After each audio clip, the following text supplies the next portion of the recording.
Anel de tensão capsular e lentes premium, necessidade ou luxo?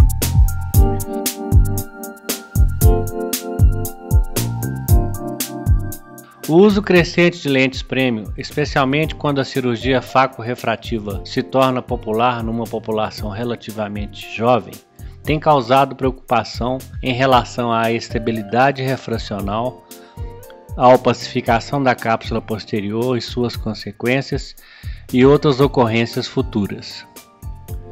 Um dos modos de se abordar esses desafios na prática clínica é a utilização do anel de tensão capsular. O anel de tensão capsular, ou ATC, foi originalmente projetado para manter o contorno do saco capsular, o anel de equador, e para esticar a cápsula posterior, anel de tensão, e tem sido utilizado principalmente em duas situações: quando há ruptura ou deiscência zonular devido a trauma cirúrgico ou não, ou quando há fraqueza zonular inerente, como na pseudoesfoliação capsular, que causa um encolhimento excessivo da abertura da cápsula anterior, resultante da fibrose, que pode levar ao alongamento zonular e hipotonia ocular.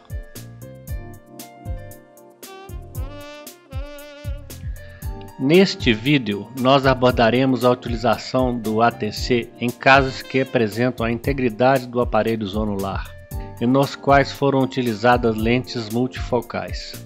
Dentre as vantagens da utilização do ATC podemos salientar: prevenção da contração do saco capsular, intensificação da centragem do implante de lente intraocular ou LIO, facilitação de uma troca eventual do implante de LIO, prevenção da opacificação da cápsula posterior, redução de pregas capsulares e ofuscamento, estabilização da posição do implante de LIO e refração, e em casos de capsulorrexia excêntrica descontínua ou maior que o desejado.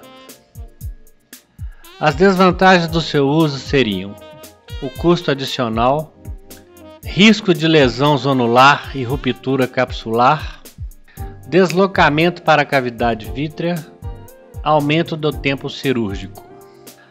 Por outro lado, a opacificação da cápsula posterior é relacionada a degradação da qualidade da visão, disfotopsias, risco de fragmentos de cápsula posterior no vítreo, risco de descolamento de retina, impedimento da visualização da periferia retiniana. A utilização do ATC em caso de deiscência zonular é inequívoca, mas este se mostrou bastante útil neste caso em que um anel de 12,3 mm foi inserido antes da implantação de uma lente Restor devido a um rasgo na cápsula anterior. A biomicroscopia revela uma lente perfeitamente centrada, apesar da ruptura da cápsula posterior com suas dobras temporalmente. Para aumentar a centralização e facilitar uma troca eventual do implante de LIO, temos utilizado o ATC em todos os casos de lentes premium multifocais. O anel utilizado é feito de PMMA com diâmetro aberto de 12,3 a 14 mm, com ilhós nas extremidades. O exame de biomicroscopia ultrassônica realizado neste caso com lente Restor 6 meses após, mostra ambos os implantes no saco capsular, com um anel de 12,3 mm situado entre as alças da LIO e o corpo ciliar. A agonoscopia deste outro caso com lente Restor, pode-se observar os implantes perfeitamente no saco capsular, sendo que os ilhós do anel capsular de 12,3 estão se tocando, e já há um certo grau de proliferação de células epiteliais do cristalino. Apesar da utilização do ATC, também existe um certo grau de opacificação da cápsula anterior, devido ao contato com a óptica do implante de LIO. O anel ideal deve ser aberto, com polimento moderado, com perfil retangular e com sobreposição dos ilhós nas extremidades, para se evitar a migração das células epiteliais. Tal anel, projetado pelos Drs. Menapar e Nish, já se encontra disponível comercialmente, com o nome de CBR, ou anel de arqueamento capsular. A cirurgia de implante desse anel requer o uso de um dispositivo oftálmico viscoelástico de alta viscosidade, colocando-o tangencialmente como demonstrado nessa sequência.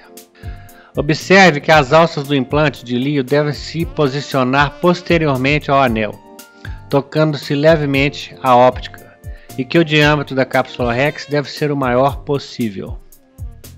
Observe a biomicroscopia deste olho com o CBR e a lente multifocal Tecnis, com a completa transparência da cápsula posterior e com algum grau de opacificação da cápsula anterior, apesar da mesma se encontrar distante da óptica da Lio.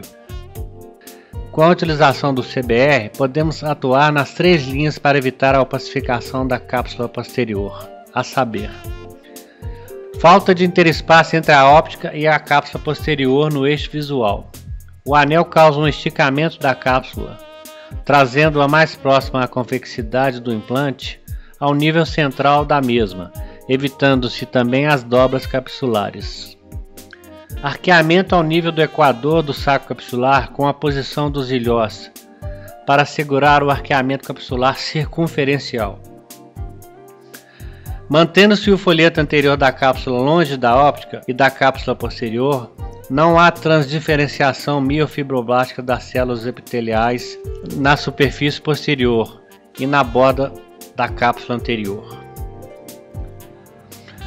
Como o conceito do CBR é amplamente independente do desenho da borda óptica, a mesma pode ser arredondada para minimizar o deslumbramento e a desfotopsia. A manutenção da transparência e integridade do volume do saco capsular pode vislumbrar a possibilidade de uma troca de implante no futuro, como por exemplo uma lente acomodativa. Os críticos da utilização do CBR salientarão que não se pode uniformizá-lo, devido aos variados tamanhos do saco capsular. Estudos estão em curso para se precisar o tamanho do anel baseado em variáveis tais como o diâmetro axial, etc. Em resumo, o ATC continuará a ser considerado em casos de instabilidade zonular. Por outro lado, a utilização do CBR em casos de lentes premium com aparato zonular íntegro pode ser considerada uma importante medida para se conseguir a estabilidade refracional e manter o saco capsular transparente e elástico, com relativa facilidade nas mãos de um cirurgião habilidoso ou experiente. Obrigado pela atenção.